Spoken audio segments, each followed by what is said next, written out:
इस प्रेस वार्ता में मेरे साथ उपस्थित हमारे अभी जिन्होंने शपथ ली और हमारे प्रदेश के अध्यक्ष सम्माननीय सम्राट चौधरी जी, हमारे प्रभारी विनोद तावड़े जी, श्री प्रेम जी, मंगल पांडे जी और यहाँ उपस्थित हमारे मीडिया के सभी वरिष्ठ सज्जनवृंद। अभी अभी हम सब लोग नीतीश कुमार जी के नेतृत्व में बिहार में नवगठित सरकार एनडीए की सरकार के शपथ ग्रहण कार्यक्रम से निवृत्त होकर यहाँ आपसे रुखसत हुए हैं। सबसे पहली बात तो यह है कि नीतीश जी एनडीए में वापस आए हैं। ये हम सब के लिए बहुत ही हर्ष का विषय है और हम यह भी मानते हैं कि ये जो हमें बिहार ने मैंडेट दिया था, वह मैंडेट एनडीए को दिया था और जेडीयू का भी और नीतीश जी का भी नेचुरल अलायंस वो एनडीए ही है। इसलिए ये हम सब के लिए हर्ष का विषय है कि उनका वापस आना ये बिहार के लिए और एनडीए के माध्यम से बिहार के विकास के लिए ये एक सुखद समाचार भी है और हम सब के लिए हर्ष का विषय है। यह भी ऑन रिकॉर्ड है कि जब जब एनडीए की सरकार आई है तब बिहार में स्टेबिलिटी और विकास की गति ने नई छलांग लगाई है। अगर हम देखें तो चाहे इंफ्रास्ट्रक्चर हो, चाहे एजुकेशन का सेक्टर हो, चाहे हेल्थ का सेक्टर हो या लॉ एंड ऑर्डर सिचुएशन हो, सभी मामलों में जब जब एनडीए ने लीड किया है और एनडीए की सरकार आई है तो बिहार हमेशा विकास की गति को एक अपने आप में गति मिली है और इसमें भी कोई दो राय नहीं है कि वर्तमान परिस्थिति में लॉ एंड ऑर्डर एक तरीके से चरमरा रहा था। आज जब भारतीय जनता पार्टी के साथ और एनडीए का अलायंस बनता है तो स्टेबिलिटी आती है और उसी से लॉ एंड ऑर्डर को कंट्रोल करने में एक बहुत बड़ा एक अहम भूमिका भी रहती है।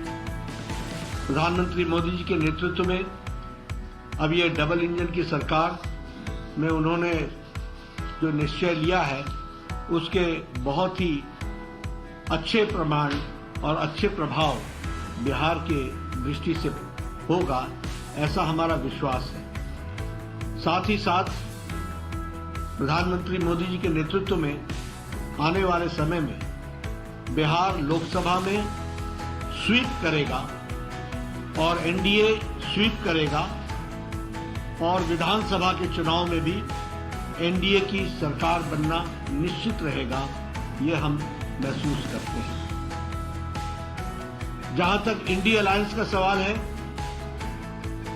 हम पहले भी मानते थे कि यह अनहोली अलायंस, यह अनसाइंटिफिक अलायंस, ये अलायंस चलने वाला नहीं है और ये जो पहले भारत जोड़ो यात्रा थी जो अपने आप में एक तरीके से बेनतीजे समाप्त हुई और ये जो अभी इनकी अन्याय यात्रा और भारत तोड़ो यात्रा है और ये जो इंडिया अलायंस है, ये कंसेप्चुअली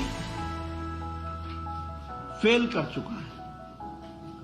बंगाल में इसको ममता जी ने अच्छा पलीता लगाया, पंजाब में जो हो रहा है वो हम सब देख रहे हैं और बिहार में जो हुआ है वो स्पष्ट रूप से बताता है कि इंडिया अलायंस, जो ये अलायंस था, वो कॉन्सेप्ट वाइज भी और धरती पर उतरने से पहले ही यह बिफर गया है और बिखर गया है। और यहां यह भी मैं कहना चाहता हूं कि ये इंडिया अलायंस कोई और अलायंस नहीं था।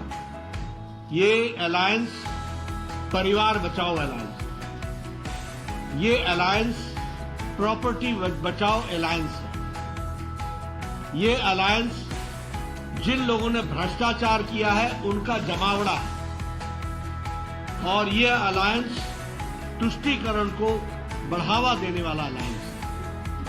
और आज भारत की जनता प्रधानमंत्री मोदी जी के नेतृत्व में ज्ञान की ओर आगे बढ़ रही है। गरीब कल्याण, युवाओं का उत्थान, अन्नदाता के साथ आगे बढ़ने का निश्चय और नारी शक्ति को सशक्त करना, इसके तरफ मोदी जी के नेतृत्व में देश आगे बढ़ रहा है। इसलिए इंडिया अलायंस का जो हुआ है वो आप सबके सामने है। मुझे पूरा विश्वास है कि बिहार में ये जो सरकार एनडीए की बनी है नीतीश जी के नेतृत्व में, इसमें स्टेबिलिटी आएगी। इसके कारण विकास को नई गति मिलेगी। डबल इंजन की सरकार पूरी ताकत से बिहार को आगे बढ़ाने में सक्षम रहेगी और एक लंबी छलांग लगाने की तैयारी है। और इसके साथ साथ सबका विकास, सबका विश्वास, सबका प्रयास और सबका साथ, इसको लेकर के चलने वाला ये जो मंत्र है, इसको हम आगे बढ़ाने वाले हैं। इसलिए उज्जवल विकास के लिए और उज्जवल बिहार के लिए ये जो नई सरकार एनडीए की बनी है, मुझे पूरा विश्वास है कि ये एक उज्जवल बिहार को बढ़ाने में सक्षम रहेगी, ऐसा मेरा मानना है।